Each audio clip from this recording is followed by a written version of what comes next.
The Grand Chamber of the Galactic Council was the largest room Admiral Park Do-hyun had ever seen.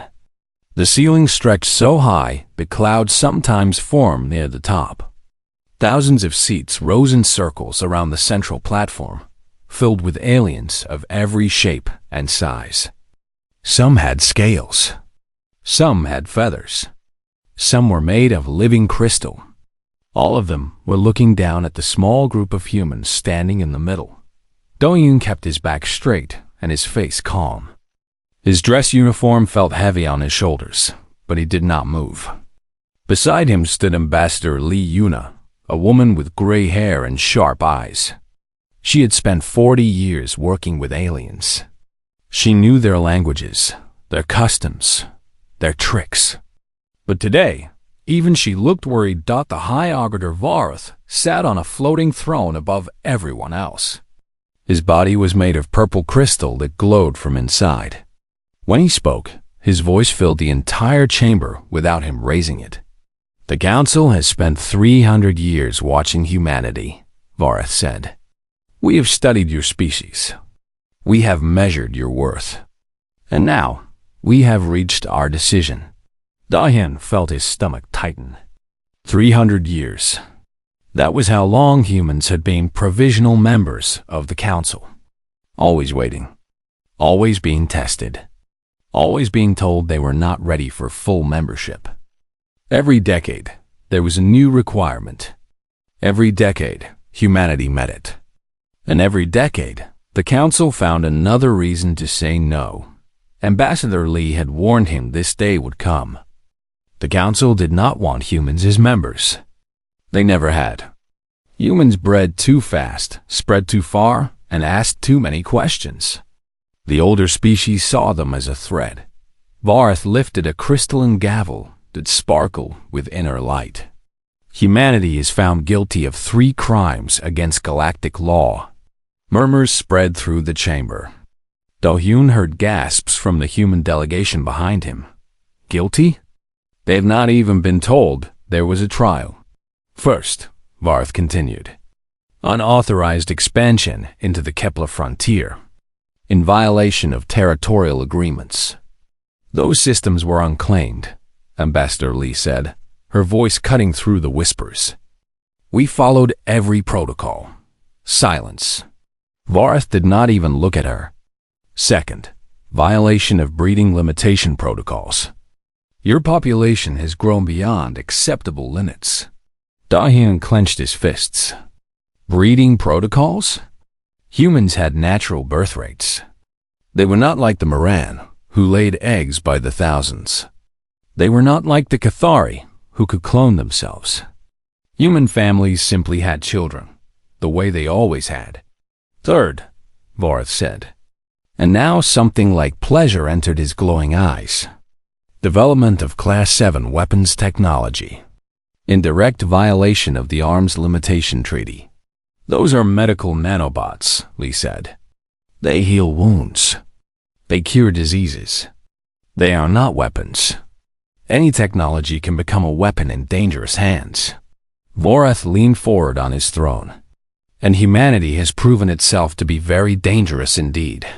The chamber fell silent. Do-hyun could hear his own heartbeat. He looked around at the representatives of 47 species. Some looked uncomfortable. A few seemed sad, but most watched with cold satisfaction. They had already made up their minds. This was not a trial. It was a performance. The sentence, Varth announced, savoring each word, is as follows. All human colonies outside the Sol system will be dissolved. Colonial populations will be relocated to Earth. Mandatory sterilization programs will reduce your population by 60% over the next 5 generations. And humanity will be permanently relegated to observer status, with no voice and no vote in council matters. For a moment, no one moved. Then Lee stepped forward, her face pale but her voice strong. This is genocide, she said. You are dressing murder in legal language, but it is still murder. 60% of our people. Billions of lives. Children who will never be born. This is not justice. This is the will of the Council, Varth replied. You have 30 standard cycles to begin compliance. Any resistance will be met with force. Dahin watched Lee's hand shake. She was a diplomat. She believed in words and agreements and finding common ground. But there was no common ground here. There never had been. He thought about his daughter Mina back on Earth. She was 12 years old. She wanted to be a starship engineer when she grew up. Under this sentence, she might never have children of her own. Her dreams of the stars would die in the same system where she was born. He thought about the colonies. New Jeju, where 3 million people had built farms and cities from nothing. Tau Ceti Station, where engineers like Beat Jesu worked 18-hour days to keep humanity's ships flying. All of it would be destroyed. All those people forced back to an overcrowded Earth. Something cold settled in his chest. It was not fear. It was not anger. It was certainty. Do-yoon placed his hand on Lee's shoulder. She looked at him with surprise, then understanding. She stepped back, giving him the floor. He looked up at Varth. The High Arbiter seemed amused, like a grown man watching a child throw a tantrum. We reject your judgment, Do-yoon said. His words were quiet, but they carried. The translator systems broadcast them to every ear in the chamber. Silence fell like a hammer. Varth's crystal body flickered with light. You reject? Admiral, I do not think you understand your position. You have no fleet capable of resisting even our peacekeeping forces. Your colonies are scattered and undefended. You are one small species against the combined might of 47 others. Do-yoon smiled. It was not a friendly smile. 300 years, he said. You kept us waiting for 300 years. Did you ever wonder what we were doing all that time? For the first time, something like uncertainty crossed Varth's glowing features. We came to you with open hands, Do-yoon continued. We wanted peace. We wanted partnership. We followed your rules. We passed your tests. We did everything you asked. And in return, you planned our extinction. He stepped forward, and his voice grew harder. But we are not fools. We saw how you treated the Moran, how you crushed the Cathari, how you absorbed every species that trusted you. We watched. We learned. And we prepared. Varth rose from his throne. You dare threaten this council? No, Do-yoon said. I am making you a promise. You declared judgment on humanity today. So humanity declares independence. We are no longer your provisional members. We are no longer your petitioners. From this moment forward, we answer to no one but ourselves. He turned his back on the High Arbiter and walked toward the exit. The human delegation followed him, Ambassador Lee at his side. Behind them, Varth's voice thundered through the chamber. You will be destroyed. You will be erased from history. No one defies the council and survives. Do-yoon did not look back. He did not need to dodge as the great doors closed behind them. Lee spoke quietly. They will come for us. Everything they have. I know, Do-yoon replied. Are we ready? He thought about the hidden shipyards, the secret training camps, the weapons no one knew existed. He thought about Marshal Kim Soo-jin, waiting in Bizen for his signal. He thought about every human who had spent their life preparing for this day. We have been ready, he said, for a very long time. The doors sealed shut. Somewhere above them, the council was already calling for blood. But Park Do-yoon walked forward with steady steps. The war for humanity's survival had begun. Deep beneath the old city of Bizen, Fleet Marshal Kim Soo-jin sat in a room that did not exist on any map. The walls were made of rock and steel, carved out of the mountain 50 years ago. No signal could enter or leave without permission. The air was cold and smelled of machines dot around her. Dozens of officers watched screens that showed feeds from across human space. They saw the council broadcast. They saw Vora's smiling face as he pronounced humanity's death sentence. They saw Admiral Park turn his back on the most powerful beings in the galaxy. "He really did it," said Captain Cho Minho, standing at Sujin's right side. He was young, barely 30, but his eyes were old. He had grown up knowing this day would come. "He did what needed to be done," Sujin replied. Her voice was calm, but inside her chest, her heart was beating fast. Not from fear, from anticipation. She had waited her entire life for this moment. Sujin was 63 years old. She had joined the military at 18, back when humanity still believed the Council would accept them. She had risen through the ranks while watching the Council reject humanity again and again. Somewhere along the way, she had stopped believing in peace. That was when they recruited her for Project Dawn. The project had no official existence. It received no public funding. Its workers had fake jobs and fake lives. But for 50 years, it had been building humanity's true defense. Ships hidden in asteroid fields. Weapons developed in secret labs. Soldiers trained in underground facilities. Everything the Council thought humans were too stupid to create. Now it was time to use it all. Sujin activated the priority channel. Her voice would reach every Project Dawn asset across human space. Secret bases on moons. Disguise stations orbiting gas giants. Sleeper cells living normal lives on alien worlds. Thousands of people who had spent years pretending to be something they were not. "This is Marshal Kim," she said. "The Council has declared genocide. Admiral Park has declared independence. Execute Protocol Dawn." She released the channel. For a moment, nothing seemed to change. Then, one by one, the screens around her lit up with responses. In the Tau Ceti system, Engineer Beat Jisoo sat in the control room of what everyone thought was a cargo transfer station. She had worked here for 15 years, pretending to coordinate shipping routes. In reality, she oversaw one of humanity's largest secret shipyards. When the signal came, she felt tears form in her eyes. Not from sadness, from relief. "It is time," she told her crew. "Open the bay doors." Massive doors, hidden behind fake asteroid walls, began to slide apart. Behind them was not cargo. Behind them were warships. Row after row of vessels emerged from the darkness. They were unlike anything the galaxy had seen. Human engineers had studied every species' technology for 300 years. They had borrowed ideas, improved them, and created something new. These ships were faster than hegemony cruisers. Their weapons could punch through Moran shields.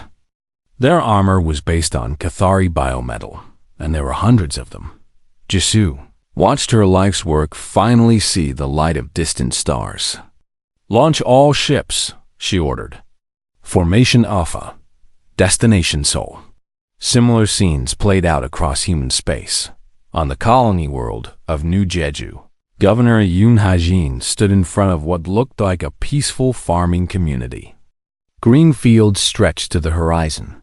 Simple houses dotted the landscape. Children played in schoolyards. While their parents worked the land. It was all a lie. Ha-jin pressed a button on his wrist communicator. Across the colony, hidden panels slid open. Beneath the farms were bunkers. Beneath the houses were armories. The 3 million people living here were not simple farmers. They were trained reservists, every single one. "Citizens of New Jeju," Ha-jin announced through every speaker on the planet. "The day we trained for has arrived. Report to your assigned stations. Arm yourselves. Prepare for deployment." Within an hour, the peaceful colony became a military camp. Men and women who had spent their mornings planting crops now wore combat armor.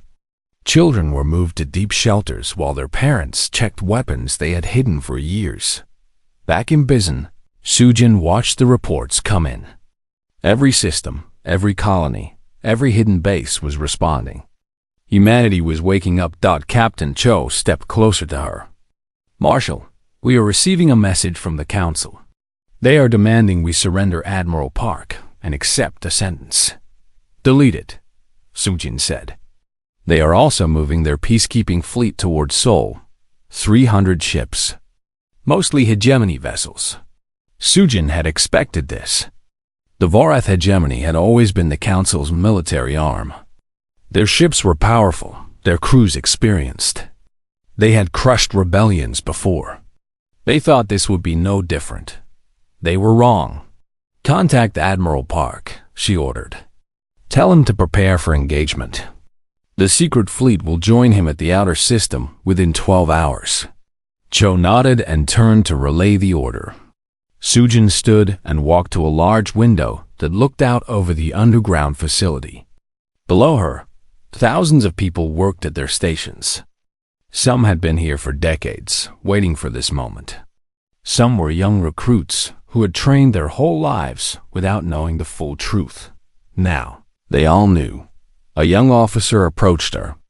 "Marshal, we have confirmed reports from the Moran sector. Their government is publicly supporting the Council's decision." "Publicly," Sujin repeated. "And privately?" The officer hesitated. "We have received encrypted messages from Moran Distance. They wish us luck. They say they hope we succeed where they failed." Sujin nodded slowly. The Moran had been a proud species once. Independent, strong. Then the hegemony had come with offers of trade and protection. Within 2 generations, the Moran were nothing more than servants of the Council. Their economy controlled, their military dissolved. That was what waited for humanity if they failed. "Send the response," Sujin said. "Tell them to watch. Tell them to remember.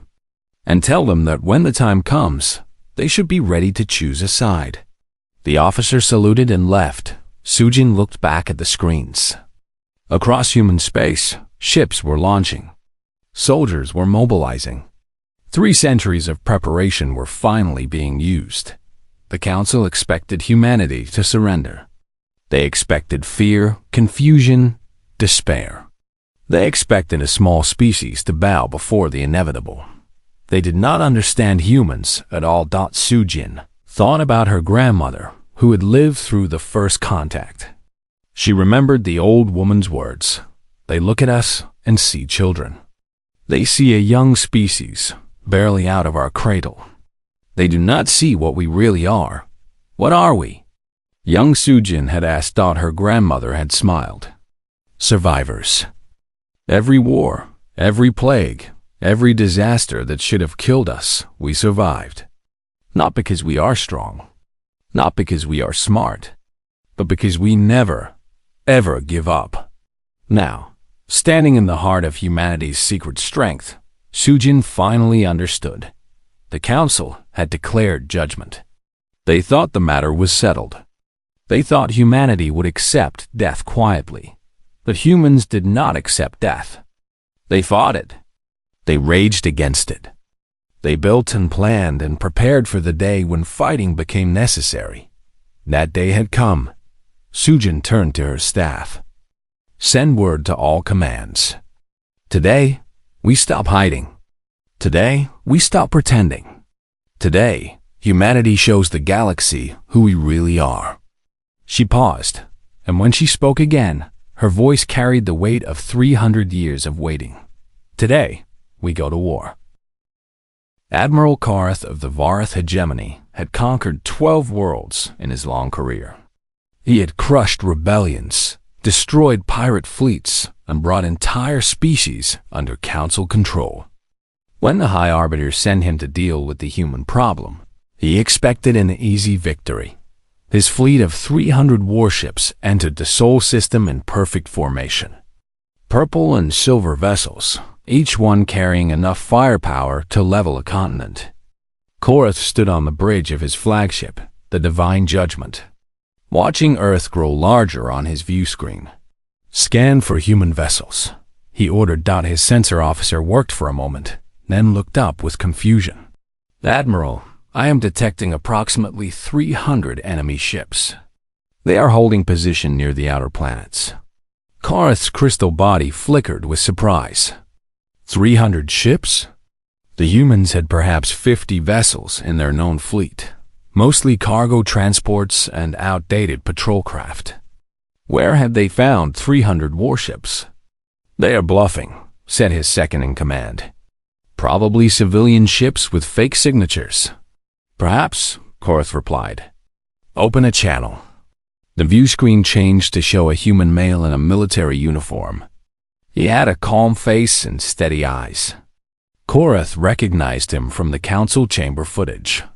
Admiral Park, Korath said. I am here to enforce the council's judgment. You will stand down your vessels, surrender yourself for trial, and allow peacekeeping forces to land on your worlds. Resistance will result in your complete destruction. Park smiled slightly. Admiral Korath, I was wondering when you would arrive. You were expecting me? We have been expecting you for 300 years. Park leaned forward. You see, we knew this day would come. Not the exact day, but the general shape of it. A powerful fleet arriving to crush us. Demands for surrender. Threats of destruction. He paused. We prepared accordingly. Korath's eyes narrowed. 300 ships against 300 ships. Even if yours are real, you cannot defeat hegemony technology. Our weapons, our shields, our training. We have conquered species far more advanced than you. Yes, Park agreed. You have conquered many species. Species who followed your rules of war. Species who fought the way you expected. Species who valued honor more than survival. His smile faded. We are not those species. Korath felt something cold in his chest. It was not fear. It could not be fear. He had never known fear. But something about the human's confidence disturbed him. You have 30 minutes to surrender, Korath said. After that, we will open fire. No, Park replied. You will not.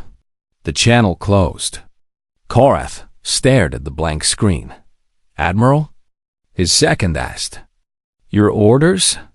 Korath straightened. All ships, battle formation. Prepare to engage. The hegemony fleet spread out, each vessel finding its assigned position. They had performed this maneuver countless times. Their tactics were tested. Their coordination was perfect. In 30 minutes, they would reduce the human fleet to scattered atoms. 20-8 minutes later, human ships began to move. They did not advance in formation. They did not maintain lines or follow predictable patterns. Instead, they scattered, each vessel choosing its own path, weaving between asteroids and debris. What are they doing? Korath demanded. They are breaking formation. They are exposing themselves. Perhaps they are panicking, his second suggested, but they were not panicking. As Korath watched, the human ships began to attack. Small groups targeted individual hegemony vessels, striking from multiple directions at once. They aimed for weak points that should have been secret. They used weapons that Korath did not recognize. The first hegemony ship exploded within 5 minutes. Impossible, Korath breathed. Their weapons cannot penetrate our shields. But they could.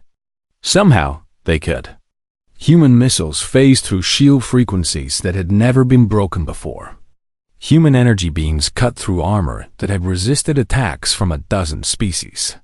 They know our weaknesses, his sensor officer said, voice trembling. They know exactly where to hit us. Of course they did. 300 years of studying hegemony technology. 300 years of watching, learning, stealing secrets. Humans had memorized every flaw, every blind spot, every vulnerability. Korath ordered his fleet to adapt. But every time they changed tactics, the humans changed faster. When the hegemony formed defensive clusters, Humans broke them apart with focused attacks. When individual ships tried to flee, humans hunted them down, and then there was the way they fought.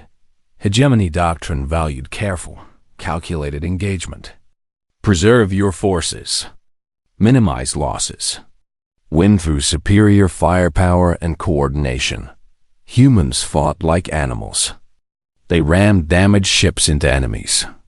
They flew into impossible spaces, risking destruction for a better angle of attack.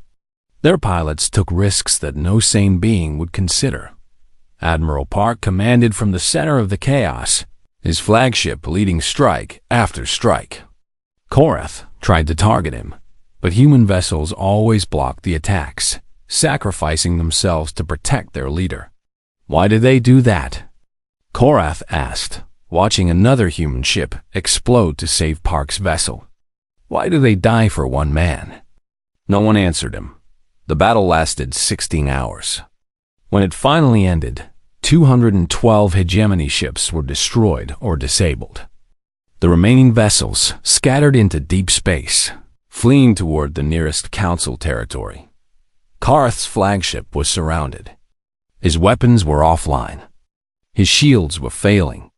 Human ships circled like predators around wounded prey.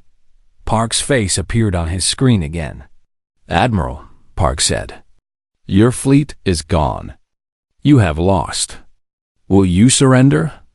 Korath felt something he had never felt before. Shame. Confusion. And yes, finally, fear. "How?"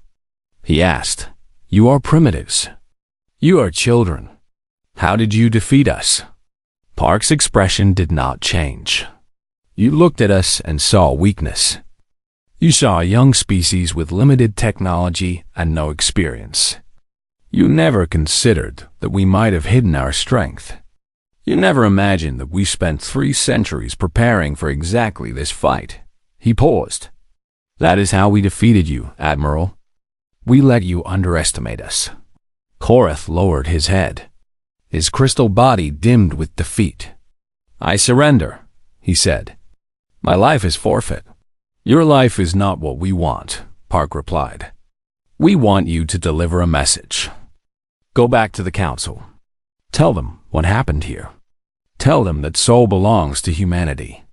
Tell them that any fleet they send will meet the same fate." He leaned closer to the screen. "And tell them this is only the beginning." Korath's ship was released.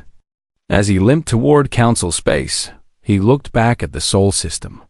Human ships were already gathering wreckage, salvaging technology from destroyed hegemony vessels that they were not celebrating.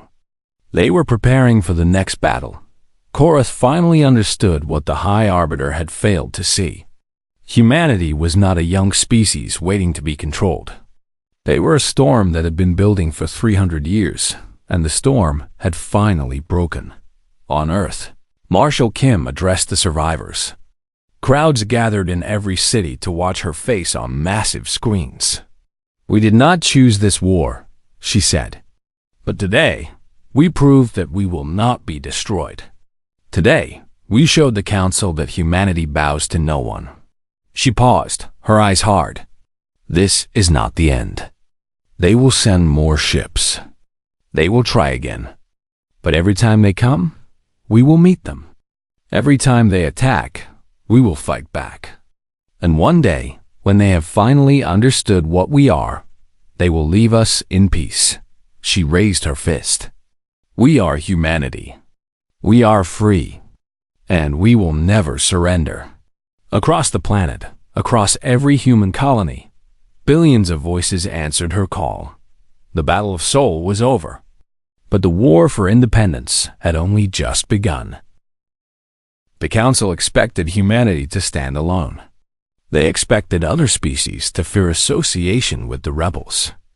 They expected isolation to slowly strangle human resistance. They were wrong. 3 months after the Battle of Sol, Ambassador Lee Yuna traveled to a place called Haven's Rest. It was a space station in neutral territory, built centuries ago as a meeting point for species who did not trust each other. Its walls were thick, its sensors were disabled, And its rules were simple. No weapons, no recording, no lies. Lee arrived in a small shuttle with only Captain Cho Minho as her escort. She wore civilian clothes instead of her diplomatic uniform. She looked like any other traveler, which was exactly the point. Inside the station, she found a private room where 12 beings waited for her. They came from different species, different worlds, different cultures. But they all shared one thing: hatred of the Council. "Thank you for coming," Lee said as she took her seat. "I know the risk you are taking." An elderly Moran named Vethi spoke first. Her scales were faded with age, but her eyes were sharp. "Risk? We are committing treason simply by being here. If the Council discovers this meeting, our families will be executed. Then, we must make sure the Council does not discover it," Lee replied calmly. A Cathari representative made a sound like rustling leaves. His species communicated through vibrations as much as words. "Why should we trust you? Humans are young. You do not understand how the Council works. They have crushed every rebellion for 10,000 years. They have crushed every rebellion that fought alone," Lee corrected him. "That is why we are here, to discuss fighting together." The room fell silent. Fighting together. It was such a simple idea, yet no one had ever tried it before. Vethi leaned forward. "The Maram were conquered 2,000 years ago. They came to us with offers of trade and protection. They promised prosperity. Within 3 generations, our economy was controlled by hegemony banks. Our military was dissolved for being unnecessary. Our leaders were puppets who said whatever the Council wanted." She paused, old pain in her voice. "We tried to resist, once. The Council killed 40 million of us as an example. After that, we stopped trying." Lee nodded slowly. "I know your history. I know the history of everyone in this room. The Cathari, absorbed after their civil war. The Tavar, subjugated through debt and manipulation. The Seni, whose homeworld was poisoned when they refused to surrender." She looked at each face in turn. "The Council has spent 10,000 years perfecting the art of conquest. They know how to divide. They know how to frighten. They know how to break the spirit of entire species. And they have one great advantage. They make sure their victims feel alone." Captain Cho activated a small projector. A holographic image appeared above the table, showing a convoy of human ships defending a group of transport vessels marked with Cathari symbols. "This happened 2 weeks ago," Lee explained. "Cathari refugees were fleeing Council territory. Hegemony interceptors moved to capture them. Our ships intervened." The Cathari representative stared at the image. "You protected our people? We have never asked for your help. You did not need to ask." Lee's voice was gentle but firm. "This is not about debts or favors. This is about building something new. The Council rules through isolation. They make each species feel alone against the whole galaxy. We want to end that isolation." Vethi's scales shifted color, a sign of strong emotion among her people. "Pretty words. But what can you actually offer? Your fleet is impressive, but it cannot defeat the entire Council." "You are right," Lee admitted. "We cannot win alone. But together?" She spread her hands. 14 species have contacted us since the Battle of Seoul. 14 species are tired of Council rule. 14 species want to be free." She let that number sink in. "The Moran have shipyards that could double our production. The Cathari have intelligence networks inside Council territory. The Tavar have economic expertise that could help us build independent trade routes. Each species has something to offer. Each species has strengths that complement the others." A Tavar delegate, a small being with fur the color of rust, spoke carefully. "And what would this alliance look like? Who would lead? Who would make decisions?" "Everyone," Lee said. "Equally. Not a hierarchy like the Council, where the hegemony dominates and others follow. A true partnership where every species has a voice, where decisions are made together, where no one species can dictate to the others. Silence stretched through the room. These beings had spent their lives under council rule. They had learned to be suspicious, to expect betrayal, to never hope for too much. Finally, Vethi spoke again. Show us that humans are different from the council." Captain Cho brought up another image. This one showed a document written in 12 languages. "The Charter of the Free Systems Coalition," Lee explained. "A draft for your consideration. It guarantees equal representation for all member species. It prohibits any species from controlling another's economy, military, or government. It requires unanimous consent for major decisions." She paused. "We wrote this together with representatives from 5 other species. We want your input, your criticisms, your suggestions, because this coalition will only work if it truly belongs to everyone." The delegates studied the document. They asked questions. They pointed out flaws. They argued about details. Hours passed as they worked through each section, each principle, each promise. Lee answered every question honestly.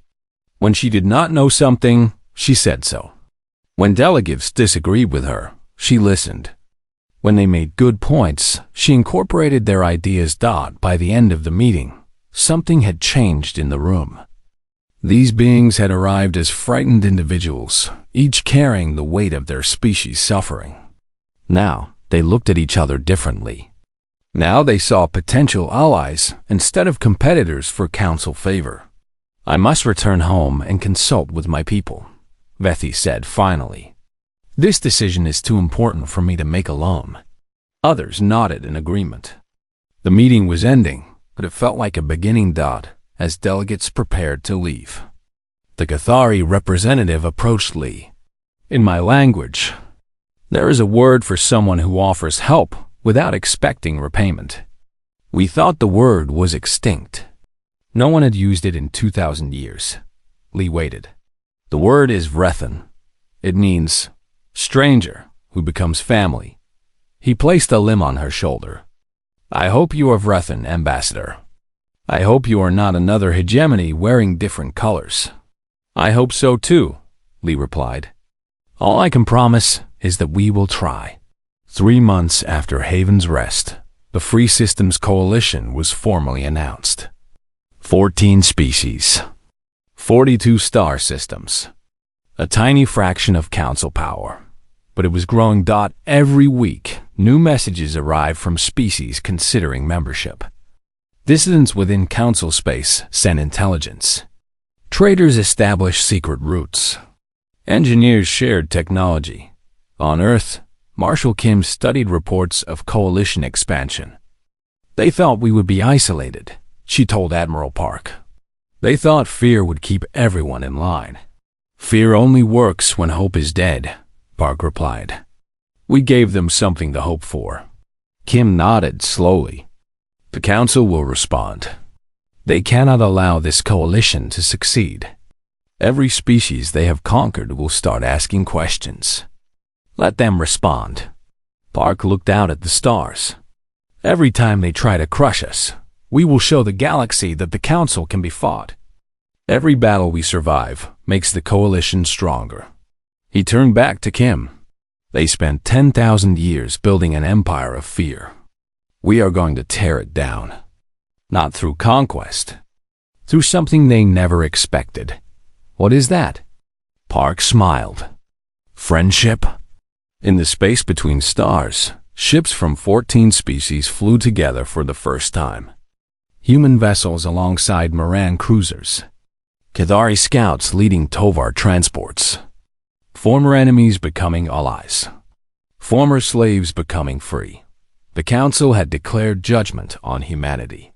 They had expected submission. Instead, they had started a revolution. 1 year after the Battle of Seoul, High Arbiter Vorath assembled the largest fleet in galactic history. Every loyal species contributed ships. Hegemony dreadnoughts. Moran cruisers crewed by puppet commanders.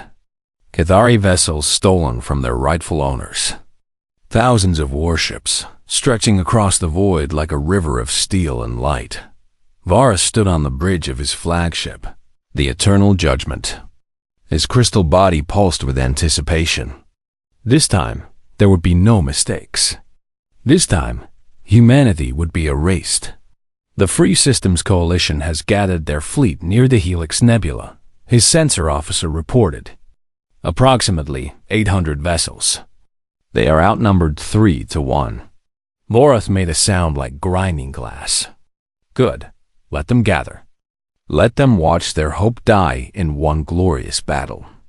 After today, the galaxy will remember what happens to those who defy the Council.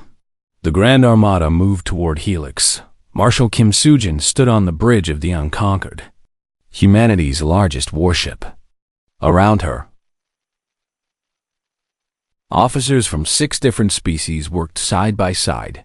Humans, Moran, Cathari, Tovar, Seni, Veth.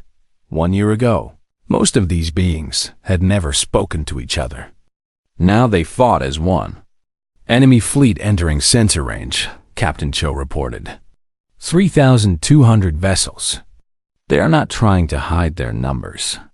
They want us to be afraid, Admiral Park said from his position at the tactical display. They want us to see their power and despair.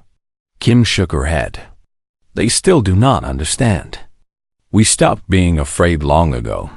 She activated the fleet-wide channel. Her voice would reach every coalition ship, every species, every soldier waiting for this battle. Soldiers of the coalition, she began. Today, the Council sends its full might against us. They believe that numbers alone can crush our spirit. They believe that fear will make us surrender. She paused. They are wrong. For 10,000 years, the Council has ruled through terror. They conquered species by making them feel alone and helpless. They destroyed hope wherever they found it. They built an empire on the bones of free peoples. But we are not alone. We are not helpless. And our hope is stronger than their fear. Today, we fight for every species the Council has crushed. We fight for the Myren, subjugated for millennia. We fight for the Cathari, driven from their homes. We fight for humanity, condemned to extinction for the crime of existing. Today, we fight for freedom. The Coalition fleet surged forward. The Battle of Helix was unlike anything the galaxy had ever seen. Coalition ships employed tactics that drove Council commanders mad. They did not form lines or maintain formations.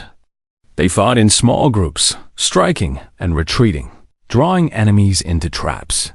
Human pilots led the most dangerous attacks, diving into masses of enemy ships and emerging against all odds.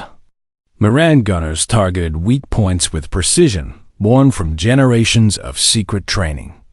Cathari intelligence officers jammed enemy communications at critical moments, and always. The Coalition adapted faster than the Council could respond. Vorath watched his perfect formation crumble into chaos. Ships that should have been invincible were being destroyed by vessels half their size. Commanders who had never known defeat were begging for reinforcements. How? He demanded. How are they doing this? We have 3 times their numbers. His tactical officer, a young hegemony male, spoke carefully. They are not fighting the way we expected. They target our command ships first. They sacrifice themselves to create openings. They communicate in ways we cannot decode. They fight like they have nothing to lose, another officer added, because they did not. Every Coalition soldier knew what defeat meant: extinction, slavery, the death of everything they loved. That knowledge freed them from the hesitation that plagued Council forces. The battle raged for 3 days. The Helix Nebula became a graveyard of burning ships and drifting bodies. Both sides suffered terrible losses. But slowly, inevitably, the tide turned. On the second day, a Moran battle group turned against its council handlers. The puppet crews were overwhelmed by soldiers who had been waiting for this moment their entire lives. Suddenly, 100 vessels that had been fighting for the council joined the coalition. On the third day, Cathari commandos boarded the Divine Judgment, the same flagship that had once led the attack on Sol. They captured its armory and turned its weapons against hegemony vessels. Vorath's Eternal Judgment was finally surrounded near the edge of the nebula. Its shields were failing. Its weapons were silent. Coalition ships circled like wolves around a dying beast. Admiral Park opened a channel. "High Arbiter, your fleet is broken. Your allies are deserting. It is over." Vorath's crystal body flickered weakly. "It is never over. The Council has ruled for 10,000 years. You cannot destroy us." "We are not trying to destroy you," Park replied. "We are trying to free the galaxy from you. There is a difference. Freedom." Vorath made the word sound like a curse. "What is freedom? The right to struggle? The right to fail? The right to die alone and forgotten? We gave the galaxy order, peace, stability.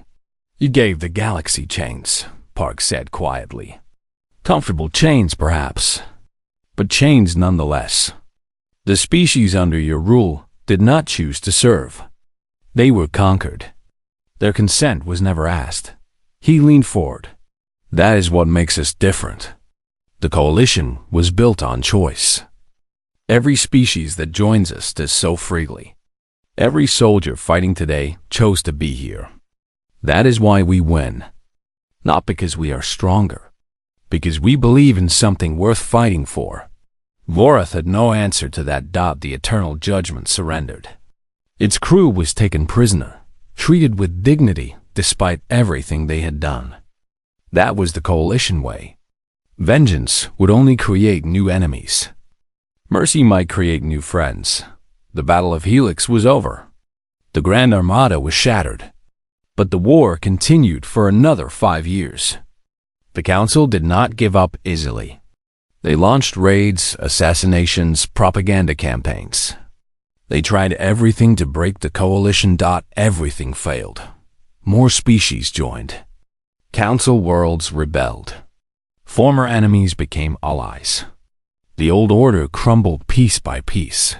On the 10th anniversary of the Council's judgment against humanity, the Treaty of New Earth was signed. Representatives from 107 species gathered on humanity's home world. Among them were former Council leaders who had finally chosen freedom. The Galactic Council was formally dissolved. In its place, the Coalition established the Free Assembly, a new body where every species had equal voice, where decisions required consensus, where no one could be condemned without proof, without fairness, without the chance to defend themselves. Ambassador Lee Yuna, now president of the Coalition, addressed the gathering. She stood in a great hall filled with beings from across the galaxy. Many had traveled for months just to witness this moment. 10 years ago, she said, the Council declared judgment on humanity. They called us guilty. They sentenced us to extinction.